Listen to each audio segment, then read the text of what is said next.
Hello students, current electricity के theory के इस लास्ट लेक्चर में आपका बहुत बहुत स्वागत है।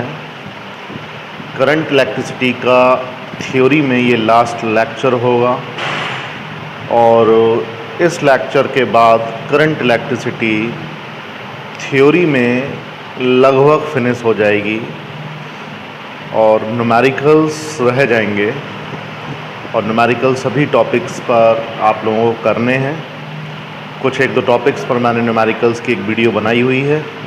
कुछ और जो प्रॉब्लम्स आपको आएँ वो आप मुझे व्हाट्सएप करते रहिए, मैं उन प्रॉब्लम्स पर भी एक वीडियो बनाकर आप लोगों के लिए प्रोवाइड करा दूँगा।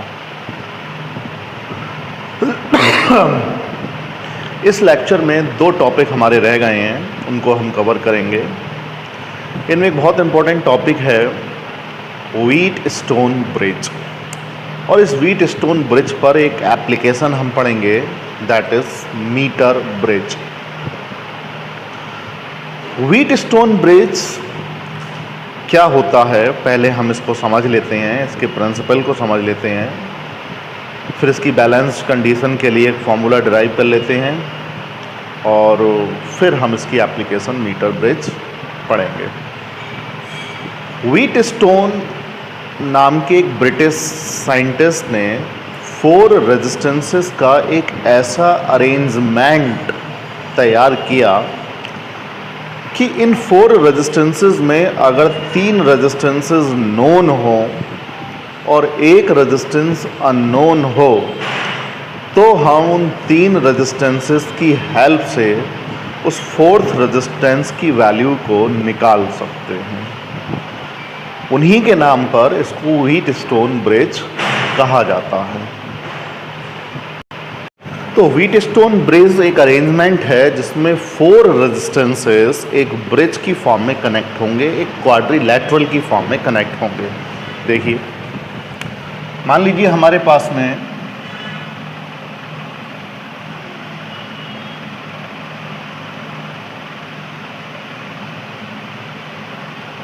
ये 4 रेजिस्टेंसेस हैं, P, Q, R, S। इसको एक क्वाड्रिलैटरल की फॉर्म में हमने कनेक्ट कर लिया है। इसके 2 डायगोनल्स हैं। एक डायगोनल पर हम एक बैटरी लगा देते हैं,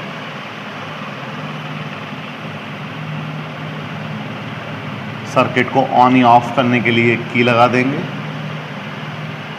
जब सर्किट को ऑन करेंगे तब यहाँ से करंट ड्रॉ होगी, ये करंट इन 2 ब्रांचेस में जा कर के डिवाइड करेगी। P और Q यहाँ सीरीज में है, R और S भी यहाँ सीरीज में है और PQ ब्रांच RS ब्रांच के साथ पैरेलल में कनेक्ट है। ठीक, अगर ये जो 4 रेजिस्टेंसेस हमने लगाए हुए हैं, इन चारों रेजिस्टेंसेस की वैल्यूज को हम इस तरह से एडजस्ट कर दें कि किन्हीं भी 2 एडजेसेंट ब्रांच की रेजिस्टेंसेस का रेशियो बचे हुए 2 एडजेसेंट आर्म्स की रेजिस्टेंसेस के रेशियो के इक्वल हो जाए। मतलब P/Q is equal to R/S अगर हो जाए, ये कंडीशन अगर निकल आए, तो फिर ये वाला पॉइंट और ये वाला पॉइंट ये सेम पोटेंशियल पर आ जाता है। मान लीजिए ये पॉइंट A है, ये V है, ये C है और ये D है। तो अगर P/Q is equal to R/S की कंडीशन आएगी तो B और D सेम पोटेंशियल पर होंगे, और जब B और D सेम पोटेंशियल पर होंगे तो अगर कोई रेजिस्टेंस या कोई एक गैल्वेनोमीटर यहाँ लगा दिया जाए, एक की लगा दी जाए, तो चाहे भले ही हम इस की को ऑन कर दें, गैल्वेनोमीटर में कोई भी करंट फ्लो नहीं होगी या गैल्वेनोमीटर कोई भी डिफ्लेक्शन शो नहीं करेगा। क्यों? क्योंकि V और D पॉइंट सेम पोटेंशियल पर आ गए हैं, इसीलिए गैल्वेनोमीटर के अक्रॉस पोटेंशियल डिफरेंस 0 हो गया है। और जब तक पोटेंशियल डिफरेंस नहीं होगा तब तक करंट फ्लो नहीं करती है। ठीक है, तो ऐसी कंडीशन को कहते हैं व्हीटस्टोन ब्रिज की बैलेंस्ड कंडीशन। ठीक, तो यहाँ से प्रिंसिपल बन जाता है व्हीटस्टोन ब्रिज का कि अगर 4 रेजिस्टेंसेस को लेकर के उसको एक क्वाड्रिलैटरल की फॉर्म में कनेक्ट कर दिया जाए, उसके एक डायगोनल पर एक बैटरी कनेक्ट कर दी जाए और दूसरे डायगोनल पर एक सेंसिटिव गैल्वेनोमीटर कनेक्ट कर दिया जाए और उन चारों रेजिस्टेंसेस की वैल्यूज़ को इस तरह से एडजस्ट किया जाए कि ब्रिज के किसी भी 2 एडजेसेंट आर्म्स की रेजिस्टेंसेस का रेशियो बची हुई 2 एडजेसेंट आर्म्स की रेजिस्टेंसेस के रेशियो के इक्वल अगर हो, तब गैल्वेनोमीटर में कोई भी करंट फ्लो नहीं होती है। ठीक है, चाहे भले ही हमने इस ब्रिज में इस बैटरी से कितनी भी करंट क्यों ना सेंड की हो। ठीक है, लेकिन अगर हम इस की को प्रेस करेंगे तो गैल्वेनोमीटर में कोई भी करंट डिटेक्ट नहीं होगी। This is the principle of Wheatstone bridge. इसकी बैलेंस कंडीशन के लिए हम फॉर्मूला डिराइव कर सकते हैं यूजिंग किरचॉफ्स रूल। तो किरचॉफ्स रूल्स को यूज करते हुए हम जरा फॉर्मूला डिराइव इसकी balance condition P/Q = R/S derive करेंगे। एग्जाम में ये बहुत आती है डिराइव करने के लिए। देखिए, इसको डिराइव करने के लिए हमें क्या करना है। मान लीजिए गैल्वेनोमीटर की रेजिस्टेंस जो मैंने G लिखी है, इसको G ही कंसीडर कर लेते हैं। गैल्वेनोमीटर की रेजिस्टेंस G, यहाँ से करंट मान लीजिए I ड्रॉ। तो जब I ड्रॉ होगी तो इसका एक पार्ट इधर जाएगा और एक पार्ट इधर जाएगा। हम आसानी के लिए I की जगह यहाँ से करंट I1 + I2 चला लेते हैं। तो जब I1 + I2 करंट यहाँ से चली तो हम P वाली ब्रांच में करंट I1 सेंड कर देते हैं और R वाली ब्रांच में रेजिस्टेंस I2 सेंड कर देते हैं। ठीक है, देखिए जो मैंने अभी एडजेसेंट आर्म्स के बारे में बताया, जरा उसको भी एक बार आप समझ लीजिए। P/Q = R/S है क्या? एडजेसेंट आर्म का मतलब साइड वाली, साथ वाली साइड। जैसे P की एडजेसेंट आर्म या तो Q है या R है। P की एडजेसेंट आर्म S नहीं है तो P/Q = R/S, या इसको ये भी लिखा जा सकता है P/R = Q/S। P/R = Q/S। तो एडजेसेंट आर्म्स की रेजिस्टेंसेस का रेशियो इक्वल होना चाहिए। ठीक है, सामने वाली साइड्स का नहीं, एडजेसेंट आर्म्स का। तो I1 + I2 करंट यहाँ से चलाई, I1 इधर गई, I2 इधर गई। अभी तो हमें पता नहीं ब्रिज बैलेंस है कि नहीं। जब ब्रिज बैलेंस पता ही नहीं है कि नहीं है तो भाई हमें तो, चूंकि यहाँ से गैल्वेनोमीटर को कनेक्ट किया हुआ है, इसकी को भी ऑन किया हुआ, तो करंट तो अभी हमें यहाँ पर भी दिखानी होगी। तो मान लीजिए यहाँ से करंट चलती है IG।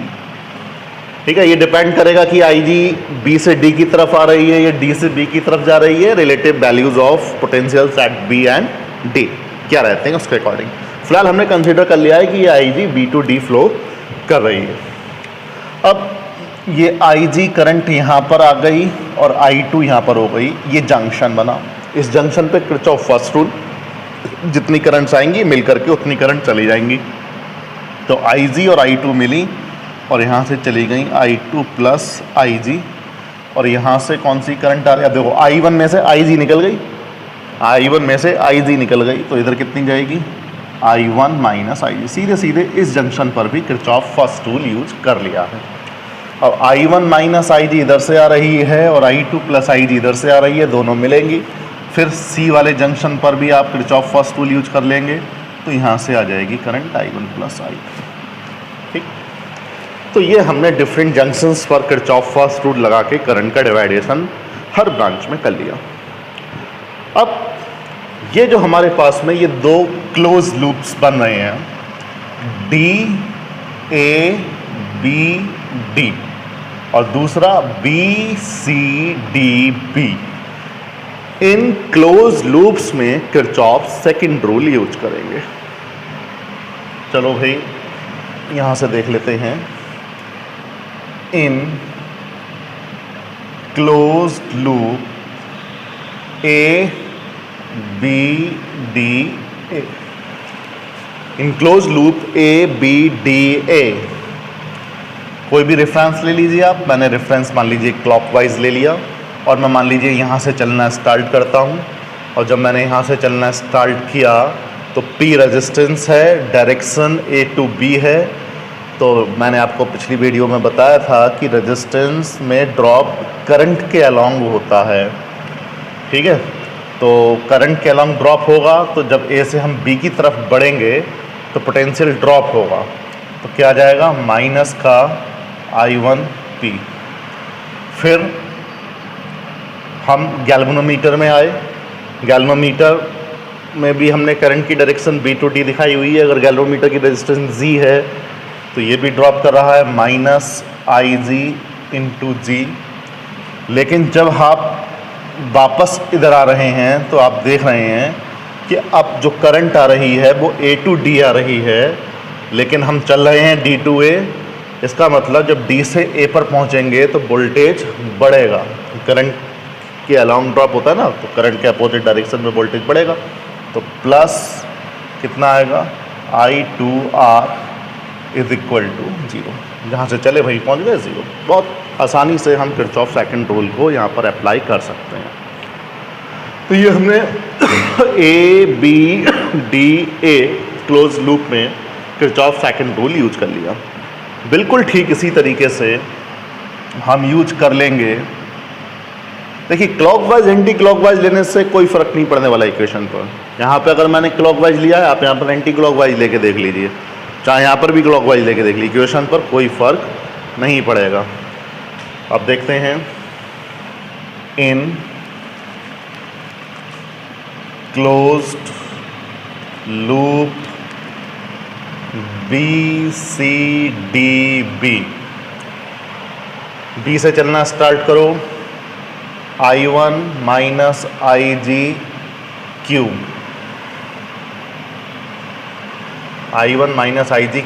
वोल्टेज ड्रॉप हुआ है इसलिए माइनस का साइन लगा दो।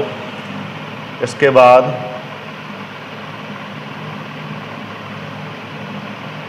इधर आए, वोल्टेज बढ़ा तो plus I2 plus IGS,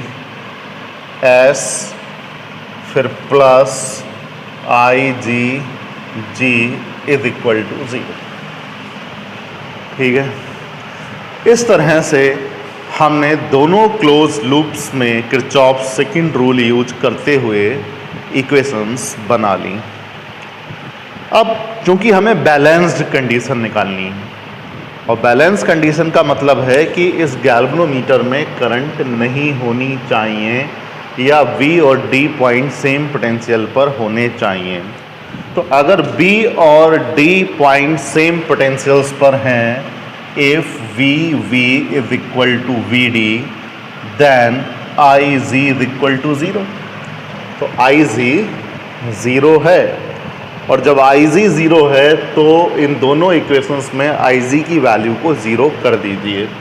IG की वैल्यू को हम यहाँ पर 0 करेंगे तो ये वाली टर्म 0 हो जाएगी। क्या बचेगा, यहाँ पे लिख लेते हैं, बचेगा I1P माइनस का ये वाली टर्म 0 हो गई, plus I2R is equal to 0, और लिख सकते हैं I1P is equal to I2R। Similarly इस वाली इक्वेशन में IG को 0 कर दीजिए तो क्या बचता है, माइनस I1Q, IG को 0 कर दिया, प्लस I2S, IG को 0 कर दिया इज इक्वल टू 0, और I1Q is equal to I2S। तो ये जो दोनों इक्वेशंस हमने किरचॉफ सेकंड रूल से बनाई थी, वो इक्वेशंस सब ये रह गई जो हमने IG को 0 कर दिया। इन दोनों इक्वेशंस को आप डिवाइड कर दीजिए। जब डिवाइड करेंगे तो I1 से I1 और I2 से I2 कैंसिल हो जाएगा, और बैलेंस कंडीशन आ जाएगी P upon Q is equal to R upon S। तो अगर P upon Q is equal to R upon S की कंडीशन आपको किसी भी न्यूमेरिकल में मिलती है, तब जो बीच में गैल्वेनोमीटर लगा हुआ है, गैल्वेनोमीटर की जगह कोई और भी रेजिस्टेंस लगा हो सकता है, तो उस रेजिस्टेंस में कोई भी करंट फ्लो नहीं करेगी। ज़रा इसका एक दो एग्जाम्पल देख लेते हैं। देखिए, अगर कोई इस तरीके का सर्किट आता है जिसमें इस तरह से कुछ 5 रेजिस्टेंसेस आपको दी गई हों और A और B के बीच में इक्विवेलेंट रेजिस्टेंस पूछी गई हो, तो ये एक सर्किट व्हीटस्टोन ब्रिज की ही एक फॉर्म है। ज़रा इसको आप देखिए कैसे है। ये पॉइंट A है, ये पॉइंट B है। मैं यहाँ 2 पॉइंट्स और कंसीडर कर लेता हूँ। ये पॉइंट मैंने कंसीडर कर लिया, मान लीजिए C, और ये पॉइंट मैंने कंसीडर कर लिया D। ठीक है, A ये है तो इसको आप ये नहीं कंसीडर कर सकते क्योंकि बीच में रेजिस्टेंस है ना। देखिए ज़रा, A पॉइंट से 2 ओम की रेजिस्टेंस C पॉइंट पे जा रही है, C पॉइंट 2 ओम, और A से ही 1 ओम की रेजिस्टेंस D पॉइंट पे जा रही है, D पॉइंट। फिर C पॉइंट से B पॉइंट की तरफ 4 ओम की रेजिस्टेंस जा रही है, B पॉइंट, और B और D के बीच में 2 ओम की रेजिस्टेंस, और C और D के बीच में 5 ओम की रेजिस्टेंस।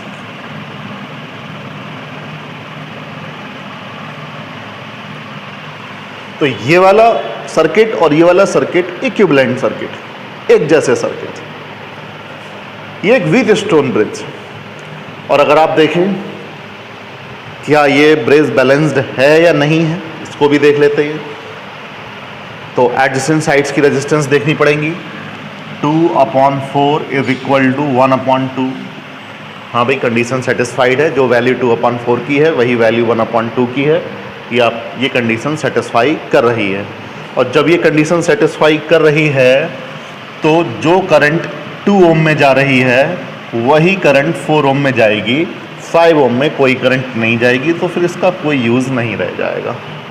ठीक, ऐसे केस में 2 और 4 सीरीज़ में, और जब 2 और 4 सीरीज़ में होंगे तो इसकी इक्विवेलेंट 6, 1 और 2 सीरीज़ में इसकी इक्विवेलेंट 3, और 3 और 6 पैरेलल में। तो इक्विवेलेंट रेजिस्टेंस निकालने के लिए 1/3 प्लस 1/6 इसको आप पैरेलल में जोड़ लीजिए, 2 3/6 या R इज इक्वल टू 2 ओम। इस तरह से हम इक्विवेलेंट रेजिस्टेंस व्हीटस्टोन ब्रिज से निकाल सकते हैं। इसकी कुछ और भी फॉर्म्स हैं, जरा उसको भी देखिए। इस तरीके का एक सर्किट आ सकता है जिसमें 5 रेजिस्टेंसेस कनेक्ट हैं और सभी रेजिस्टेंसेस की वैल्यू फ़िलहाल यहाँ पर सेम दी गई हैं, सबकी वैल्यूज़ R हैं, और ये 2 पॉइंट्स हैं A और B, और इनके बीच में इक्विवेलेंट रेजिस्टेंस निकालनी है। ठीक है, ये A और B, ये 2 पॉइंट्स हैं। ये भी एक व्हीटस्टोन ब्रिज ही होता है। कैसे होता है इसको आप समझने के लिए आप इस तरह से समझिए कि ये एक कोई पेपर का टुकड़ा है और इस पर ये एक एनवेलप बनाया गया है, और जब इस एनवेलप को ओपन करेंगे, जैसे ही हम इस एनवेलप को ओपन करेंगे तो ये कंडीशन बन जाएगी। वही है ये, जैसे ही हम इस एनवेलप को ओपन करेंगे तो ये R इधर जाएगा और तो ये हो गया V, ये हो गया A, R, बन गया व्हीटस्टोन ब्रिज। ठीक, तो R और R, P/Q is equal to R/S की कंडीशन सेटिस्फाई है। इसमें कोई करंट नहीं जाएगी, इसलिए R और R सीरीज़ में 2R, R और R सीरीज़ में 2R, और 2R और 2R पैरेलल में, तो इक्विवेलेंट रेजिस्टेंस आ जाएगी R। तो इस तरह से भी व्हीटस्टोन ब्रिज पर क्वेश्चंस आ जाते हैं। और भी आप देखिएगा, कोई प्रॉब्लम अगर आ रही हो तो आप मुझे बताइए। इसके बाद इसकी एक एप्लीकेशन स्टार्ट करेंगे, मीटर ब्रिज। मीटर ब्रिज एक डिवाइस है जो व्हीटस्टोन ब्रिज के प्रिंसिपल पर बेस्ड है। और इस डिवाइस की हेल्प से हम किसी अननोन रेजिस्टेंस की वैल्यू को निकाल सकते हैं अगर हमें बाकी के 3 रेजिस्टेंसेस पता हों, जैसे व्हीटस्टोन ब्रिज में है। तो यहाँ केवल एक ही नोन रेजिस्टेंस से हम अननोन रेजिस्टेंस की वैल्यू को फाइंड कर सकते हैं, बाकी इसमें एक 1 मीटर लॉन्ग वायर होता है, इसीलिए इसे मीटर वायर ब्रिज भी बोलते हैं। देखिए मीटर ब्रिज इसीलिए इसको बोलते हैं, 1 मीटर लॉन्ग इसमें एक वायर रहता है। तो एक वुडन बोर्ड होता है मीटर ब्रिज में,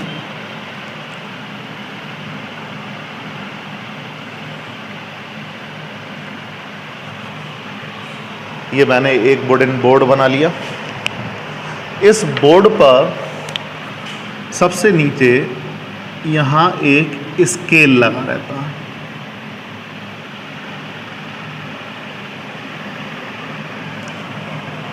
मीटर स्केल लगा होता है इसमें, 1 मीटर लॉन्ग।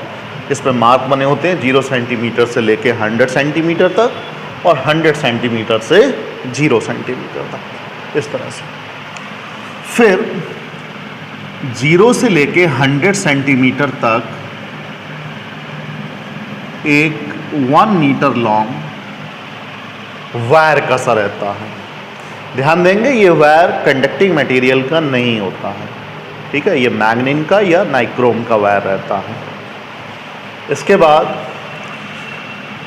इस वायर से यहाँ पर एक एल शेप्ड कॉपर की स्ट्रिप लगी रहती है।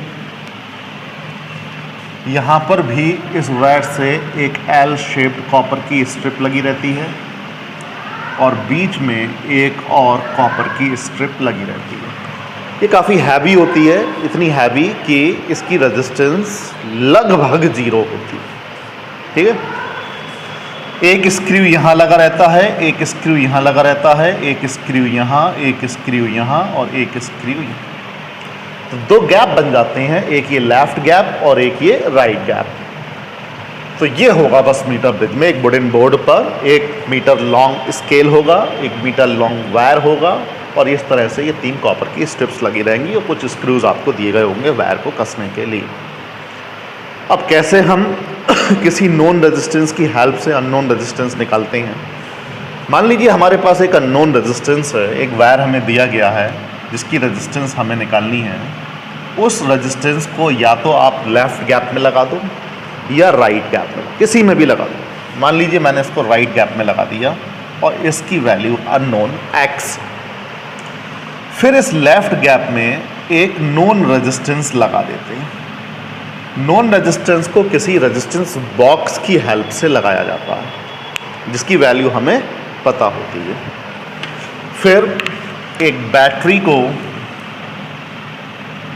हम, मान लीजिए ये पॉइंट A है, ये पॉइंट B है, A और B के बीच में एक बैटरी कनेक्ट करते हैं, एक की लगा देते हैं ताकि सर्किट को हम जब चाहे ऑन या ऑफ कर सकें और करंट को कंट्रोल करने के लिए एक रेहोस्टेट लगा देते हैं। जैसे ही हम की को ऑन करते हैं यहाँ से करंट ड्रॉ होनी स्टार्ट हो जाती है। इस वाले स्क्रू से एक गैल्वेनोमीटर लगाते हैं और गैल्वेनोमीटर का दूसरा टर्मिनल इस वायर पर स्लाइड कराते हैं और किसी भी पॉइंट, एक इस स्लाइड वायर पर, इस वायर पर हमें एक पॉइंट ऐसा मिलेगा जिस पॉइंट पर गैल्वेनोमीटर में कोई भी डिफ्लेक्शन नहीं होगा। तो ये एक व्हीटस्टोन ब्रिज बन जाता है। देखिए कैसे बन जाता है। ये 1 मीटर लॉन्ग वायर है, ये R रेजिस्टेंस हो गई, ये अननोन रेजिस्टेंस X हो गई, यहाँ से गैल्वेनोमीटर निकला हुआ, ये टच किया, ये बैटरी लगी है। इस तरह से एक व्हीटस्टोन ब्रिज बन गया। मान लीजिए इस वायर की पर यूनिट लेंथ की रेजिस्टेंस स्मॉल x। ये वायर एक ही मटेरियल का और यूनिफॉर्म क्रॉस सेक्शन का होता है, इससे इसकी पर यूनिट लेंथ की रेजिस्टेंस अलोंग द लेंथ कहीं भी चेंज नहीं होती, ठीक है। तो पर यूनिट लेंथ की रेजिस्टेंस यूनिफॉर्म रहती है अलोंग द वायर। तो अगर इसकी पर यूनिट लेंथ की रेजिस्टेंस स्मॉल x है और ये डिस्टेंस अगर L है तो फिर ये वाली 100 माइनस L रह जाएगी क्योंकि टोटल वायर 100 सेंटीमीटर लॉन्ग है। और इस पॉइंट पर जाके गैल्वेनोमीटर में कोई डिफ्लेक्शन नहीं आया। इसका मतलब ये हुआ कि ये पॉइंट ऐसा पॉइंट है जहाँ पर ये ब्रिज बैलेंस हो रहा है, ठीक है। तो ब्रिज बैलेंस होने का मतलब है कि एडजेसेंट साइड्स की रेजिस्टेंसेस का रेशियो सेम हो गया। तो इसका रेजिस्टेंस R है, इसकी रेजिस्टेंस X है, इसकी लेंथ L है और हमने पर यूनिट लेंथ की रेजिस्टेंस को स्मॉल x कंसीडर कर लिया, तो इस लेंथ की रेजिस्टेंस Lx हो गई और इसकी 100 माइनस Lx हो गई। ये x से x कैंसिल हो, यानी हमें पर यूनिट लेंथ की रेजिस्टेंस का कोई यूज़ नहीं करना, वो तो कैंसिल हो गया। सिर्फ अगर हम बैलेंसिंग लेंथ पता कर लें कि ए पॉइंट से कितनी डिस्टेंस पर जाकर के ब्रिज बैलेंस हुआ है, एल की वैल्यू अगर हम पता कर लें तो 100 माइनस एल ऑटोमेटिक पता चली जाएगा। आर की वैल्यू नोन है ही, तो इस रिलेशन से हम अननोन रेजिस्टेंस की वैल्यू को फाइंड आउट कर सकते हैं। ठीक है, तो ये एक मीटर ब्रिज है, व्हीट स्टोन के बैलेंस कंडीशन पर ये बेस्ड है और इस हेल्प से हम आसानी से अननोन रेजिस्टेंस निकाल सकते हैं। और ज़्यादा एक्यूरेटली निकालने के लिए हमने एक बार जब इसको राइट गैप में लगाया x की वैल्यू निकाली, एक बार इसको लेफ्ट गैप में निकाल करके आप निकालिए और उन दोनों वैल्यूज़ का आप एवरेज निकालिए, जिससे ताकि जो एंड करेक्शन है वो आपका रिमूव हो जाए। ठीक है, तो ज़्यादा अच्छा हम एक्यूरेट वैल्यू रेजिस्टेंस की निकाल सकते हैं। इसके अलावा जो वायर हमें दिया गया है, हम उस वायर की रेजिस्टिविटी भी निकाल सकते हैं। जैसे हमने अननोन रेजिस्टेंस तो निकाल ली, अब अगर हम एक स्क्रू गेज की हेल्प से उस वायर का क्रॉस सेक्शनल एरिया निकाल लें। स्क्रू गेज की हेल्प से हम डायमीटर निकालेंगे, डायमीटर का हाफ करेंगे, रेडियस आएगी, पाई आर स्क्वायर लगाएंगे, उसका क्रॉस सेक्शनल एरिया आ जाएगा। और उस वायर की लेंथ को मेजर कर लें कि इस वायर की लेंथ कितनी है। तो हमारे पास में अब इस वायर की रेजिस्टेंस भी है, इस वायर की रेजिस्टेंस x हमने कैलकुलेट कर ली, एरिया भी हमने निकाल लिया पाई आर स्क्वायर, और हमने इसकी लेंथ भी मेजर कर ली। तो हम रेजिस्टिविटी का formula rho is equal to R A upon L को यूज करके आर एक्स की वैल्यू हमने निकाल ली, A pi R square upon L. इस तरह से हम उस वायर, जो वायर हमें दिया गया है, वो जिस मटेरियल का भी दिया गया है, उस मटेरियल की रेजिस्टिविटी को भी फाइंड कर सकते हैं। तो ये एक एप्लीकेशन है मीटर ब्रिज की। यहाँ पर करंट इलेक्ट्रिसिटी थियोरेटिकली फिनिश हो जाती है। आपको अब इसके सारे न्यूमेरिकल्स करने हैं। मैंने यहाँ करंट इलेक्ट्रिसिटी में एक topic heating effect of current, maximum power transfer theorem और efficiency of a source of EMF, इसकी वीडियो नहीं बनाई है। मैं समझता हूँ कि वो आप बुक से देख करके आसानी से समझ सकते हैं। अगर आपको वो समझ में नहीं आती है तो आप मुझे बताइए, मैं उसकी भी वीडियो बनाकर अपलोड कर दूँगा।